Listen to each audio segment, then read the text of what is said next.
Olá pessoal, tudo bem? Maratona Concurso de Professores aqui com o professor Miro Santos. Vamos juntos, né, com gabarito preliminar, não oficial, tá bom? Esse gabarito não é da banca, é um gabarito a partir de discussões, ponderações de alguns professores e professoras muito atentos aí, né, ao desenvolvimento e às respostas. Mesmo porque a gente não tem um caderno de provas, então a gente tem algumas ponderações acerca das questões, tá bom? Então vamos aí nos indicativos, nas orientações que melhor elucidam as questões. Então verifique se você acertou, se você errou, dê o like, curta o canal, escreva nos comentários o que você achou e como você qual foi o seu resultado em relação às 15 primeiras questões que envolvem aí os conhecimentos pedagógicos e a legislação educacional. Lembrando ainda, ó, que temos aí o cronograma de atividades. A etapa 2, prova escrita, ocorreu aí dia 15 de novembro. A publicação do gabarito oficial preliminar da prova escrita será dia 17 de novembro. Período de recurso 17 de novembro e 18 de novembro. Publicação do gabarito oficial definitivo dia 29 de novembro. Convocação para a realização da avaliação curricular prova de títulos 30 de novembro. Então vamos lá. Questão número 1. Sobre o artigo 5º da deliberação 10.814. A centralidade da educação é o estudante. Então, estava dizendo, né, a respeito dessa importância, né, que é a centralidade da educação.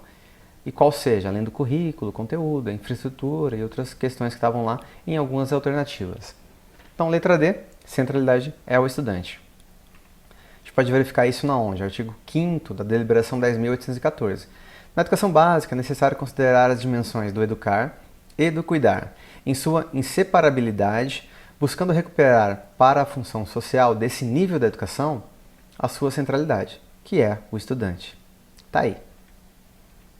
Questão número 2, sobre o ECA, sobre a oferta de assistência odontológica, né? Então, a questão número 2 era muito clara ali, e a resposta correta é a letra D.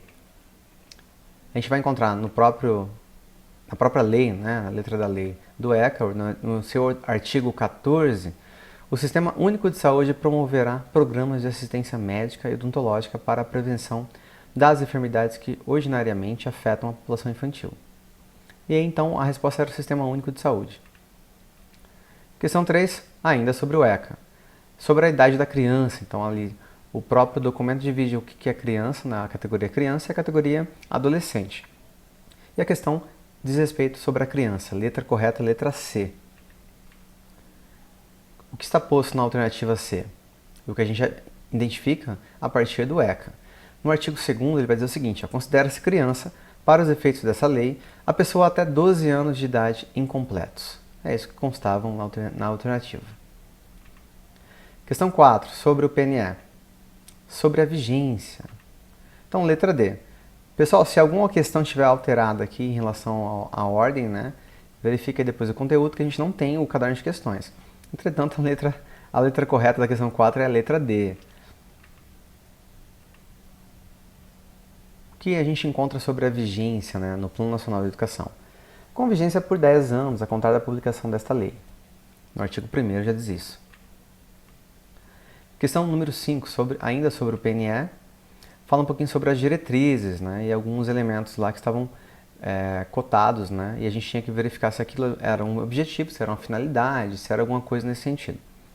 E a gente percebe que dos elementos cotados na alternativa não, no enunciado da questão, eram as diretrizes, letra B. Questão 5, letra B. A gente pode verificar na onde? Na própria Lei 13.005, que é o PNE, no artigo 2º ele vai dizer o seguinte, algumas diretrizes. São diretrizes do PNE. A erradicação do analfabetismo, universalização do atendimento escolar, superação das desigualdades educacionais, com ênfase na promoção da cidadania, e aí mais alguns elementos, outros pontos, nós podemos dizer que o que estava lá são diretrizes. Questão 6, sobre a BNCC e também alguns outros normativos educacionais. A resposta é letra A. Não temos enunciado aqui, então não posso comentar muito mais sobre o enunciado. A questão 7, a resposta é a letra C. A gente encontra também muito da questão 7 em alguns DCNs, né? Na letra da lei dos DCNs. Resolução, então, sobre algumas possibilidades de respostas. A gente encontra na onde? Na resolução número 2, no artigo 9º, vai dizer o seguinte, ó. O artigo 9º da LDB, ao definir uma das incumbências da União em seu inciso 5, como a de estabelecer, em colaboração com os Estados, Distrito Federal e municípios, competências e diretrizes para a educação infantil, o ensino médio e o ensino fundamental e o ensino médio. Então aqui tratam sobre o regime de colaboração. Esse item da resolução número 3, em seu artigo 11, vai dizer o seguinte: parágrafo 6º. Devem ser incluídos temas exigidos por legislação e normas específicas, na forma transversal e integradora, tais como o processo de envelhecimento e o respeito à valorização do idoso, os direitos das crianças e adolescentes e a educação para o trânsito. Mais alguns outros itens, mas eu deixei destacado aqui a questão do envelhecimento e a educação para o trânsito, que estava constando em alguma dessas questões. Pessoal, questão número 8, sobre os DCNs. A resposta é a letra B. Questão número 9, estava tratando sobre o currículo de referência de MS. E aí sobre atendimento na modalidade indígena. Então, qual que é a educação indígena? A resposta era a letra C.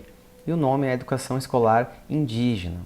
Então, o currículo de referência fala sobre a educação, a modalidade de educação escolar indígena, em sua página 16, no item 1.3.3, Educação Escolar Indígena. No estado de Mato Grosso do Sul, o Conselho Estadual de Educação normatizou a oferta da educação escolar indígena por meio da deliberação do Conselho Estadual de Educação, número 10.647. E aí tem a regulamentação sobre isso, é uma modalidade de educação, tá bom? Questão 10, ainda sobre o currículo de referência de Mato Grosso do Sul, sobre as TEDx. A resposta é a letra E. O que fala o currículo de referência? Fala sobre a cultura digital, página 36, no item 1.4.14. A deliberação 10.814 reforça a utilização das tecnologias da informação e da comunicação como recursos aliados ao desenvolvimento da aprendizagem. Assim, o currículo sul-mato-grossense apresenta a cultura digital como tema contemporâneo. E aí vai. Questão 11. A avaliação.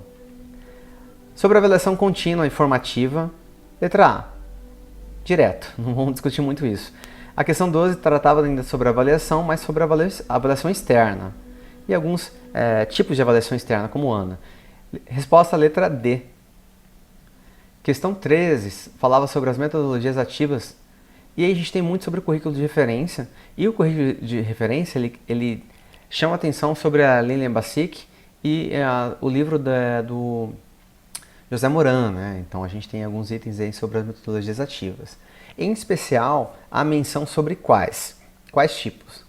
Sala de aula invertida, ensino híbrido, sala de aula compartilhada, design thinking, gamificação, team-based learning, sei lá, talvez seria aí, estudos baseados em times, resolução de problemas, entre alguns outros.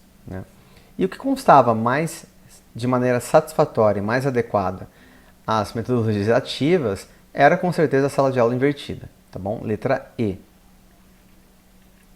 Questão 14. Ainda sobre a avaliação, fala sobre o início, sobre a avaliação diagnóstica. É a letra C. Por fim, questão 15. Fala, toma como menção as competências socioemocionais. Então, a relevância da dimensão socioemocional. A letra correta é a letra E. Então aí ficou o gabarito, pessoal, tá bom? Verifiquem certinho com o gabarito de vocês.